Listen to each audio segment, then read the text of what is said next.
Hello, আসসালামু আলাইকুম। Hello, আমি কিছু কথা বলতে আসলাম, তার জন্য একটা ভিডিও বানাচ্ছি। দয়া করে আমার ভিডিওটা আপনারা দেখবেন। আপনারা দেখে বলবেন আমি কি ভালো বলছি না খারাপ বলছি। আমি কোনো মন্ত্রী মিনিস্টারকে বলতেছি না, আমি বলতেছি দেশের সাধারণ আপাম জনতাকে বলতেছি যে আপনারা এখনও সময় আছে, সজাগ হন। আমি একজন সৌদি প্রবাসী, ঠিক আছে।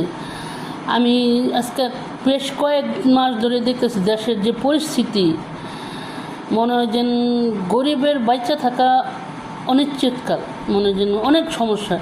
রিক্সা বলেন, যাই বলেন, যারা গ্যাস, বিদ্যুৎ, বাংলাদেশে কী অবস্থা চলতেছে একমাত্র যারা বাংলাদেশে আছে তারাই ভালো জানেন, ঠিক আছে। তাই আমি বলি এখনও সময় আছে সাধারণ জনতা দেশের।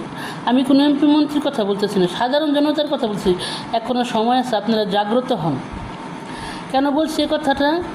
যখন শেখ হাসিনা দেশটারে নষ্ট করতে করতে করতে করতে একের পঙ্গু বানিয়ে ফেলছে, তখন আপনাদের মাথায় জ্ঞান হয়েছে যে না, সে দেশে থাকলে দেশ চলবে না, দেশটাকে চালাতে হলে নতুন করে আবার শুরু করতে হবে। তো ঠিক এরকমই তারেক জিয়ার কথা বলে লাভ নেই, বা কোনো এমপি মন্ত্রীর কথা বলে লাভ নেই। দেশের যত পুরান এমপি মন্ত্রী গভর্নর আছে, যেমন বিদ্যুৎ মন্ত্রী, যত আছে পুরান, সব বাদ দিয়ে নতুন করে মানুষ আনেন। পুরান যত আছে সবটি ঋণ খেলাপি, সবটি হলো সুবিধাবাদী। আমি হয়তো এই কথাগুলো বলতেছি, আমার কথা অনেকে শুনবেন, অনেকে শুনবেন না, কিন্তু গভীর থেকে চিন্তা করে দেখেন মানুষের পরিস্থিতি কী করতেছে। এখনও সময় আছে, আপাম জনতা আপনারা জাগ্রত হন। আমি কোনো এমপি মন্ত্রীকে বলতেছি, সাধারণ জনগণও বলতেছি। আমার কথাটা যদি আপনাদের ভালো লাগে, লাইক কমেন্ট শেয়ার করবেন। আমি কোনো ভিউ পাওয়ার জন্য না, কিন্তু এই জিনিসটা আপনারা দেখবেন, বুঝলেন। আমি অনেকবার অনেকটি কথা বলছি, ভিডিও করছি সময় সময়, কিন্তু আমার ভিডিওগুলো মানুষ প্রত্যেকটা পছন্দ করে না। কেন? আমি তো মশলা লাগাই ভিডিও দিই না, বা কোনো নাচ গানের ভিডিও দিই না। আমি দেশের মানুষের ভালো চাই। আমি যেটা দেখতেছি এই জিনিসটা না করে আপনারা সেটা করেন। এখনও সময় আছে।